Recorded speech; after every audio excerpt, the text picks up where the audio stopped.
Hey guys, Ryan here.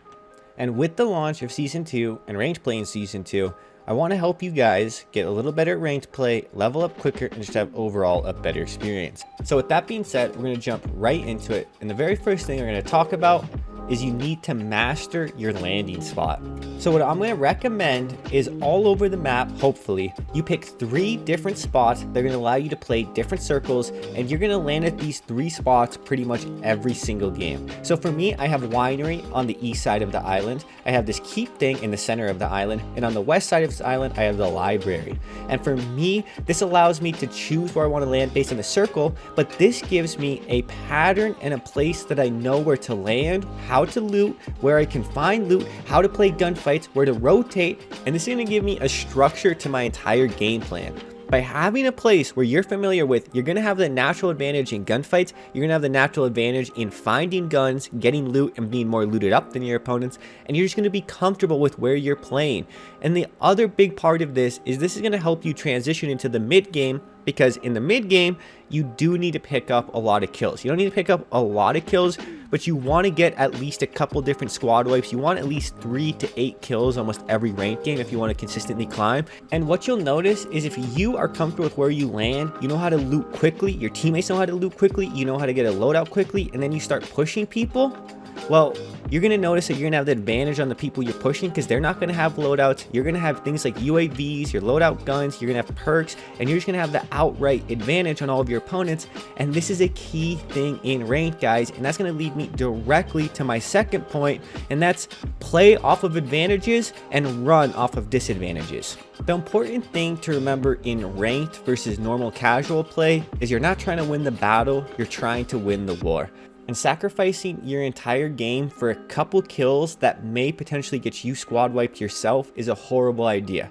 If you're in a fight, you notice one of your teammates just died, your second teammate's down, and you have a chance to disengage, you need to do so immediately. Any waste of time, any standing around trying to pick up random kills for no reason is gonna get you killed. On the flip side, there may be a time where you realize that you can't disengage, that your options to run away are blocked off, they're too close, they're pushing you, and what you might realize is if you can get 1 kill and 1 finish before they kill you, that's going to knock the resurgence timer down just enough to get your teammates back. Because the worst thing that you can do in Rebirth, especially ranked play overall, is get squad wiped. You need to avoid that squad wipe at all cost, and especially as you get later and later into the game, the longer the game goes on, the harder it is to regroup, the harder it is to get your loot. And so just keeping one person alive who probably is going to have money, who's going to at least have some guns and plates, is going to be crucial in giving you guys a chance to potentially regain and pull a comeback off. And this has a lot to do with my third point I want to touch on, and this is the end game is lethal, guys.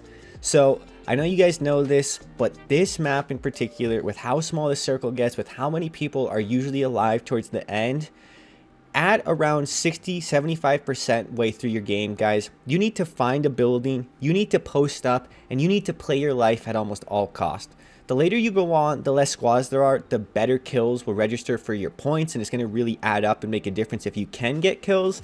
But this is also the point of the game where if you die, when you're around that 4th and 5th circle, it's going to be extremely difficult for you to come back and land and find loot and land safely.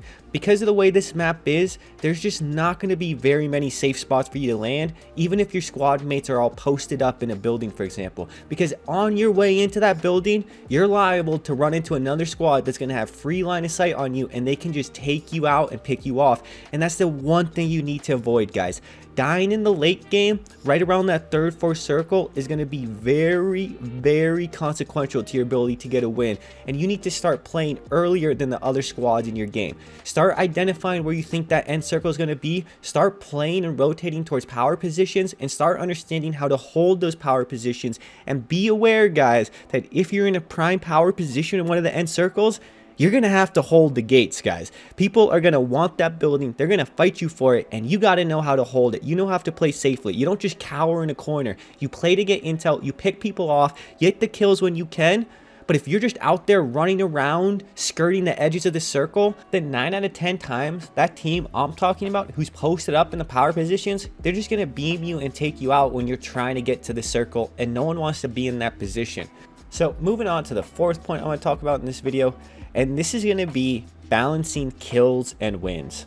Because there's a little bit of a misguided thinking in this game that you should just play only for the win.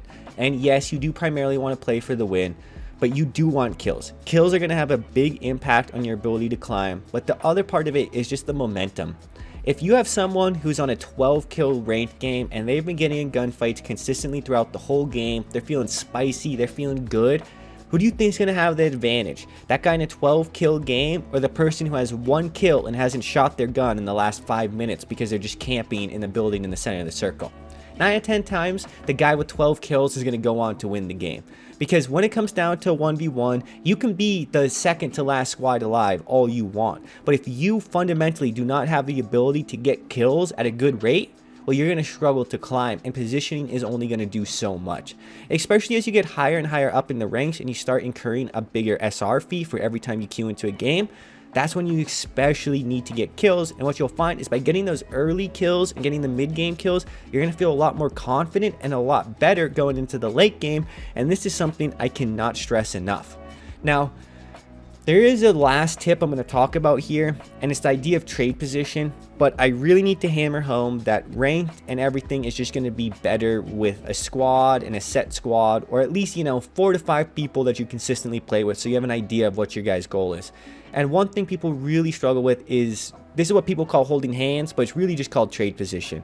And you want to play close to your teammates. If your teammates are getting shot, you want to be able to trade with them. And what this means is if they fight someone and they get them weak, you should be able to instantly come around and shoot that guy. But better yet, you should make it a 2v1. If you know your teammate's about to fight someone, if you're playing good enough position, you can shoot that same guy, and not one person on this planet is going to kill 2 people shooting at him unless the 2 people are just absolutely terrible and miss all of their shots. So by learning to play proper trade position, you're going to save your teammates' lives, your teammates are going to save your life, you're going to get way more kills, and the way SR works is if you even do 1 bit of damage to any person, whether they're downed or alive, you're going to get the same amount of points as the person who got the kill.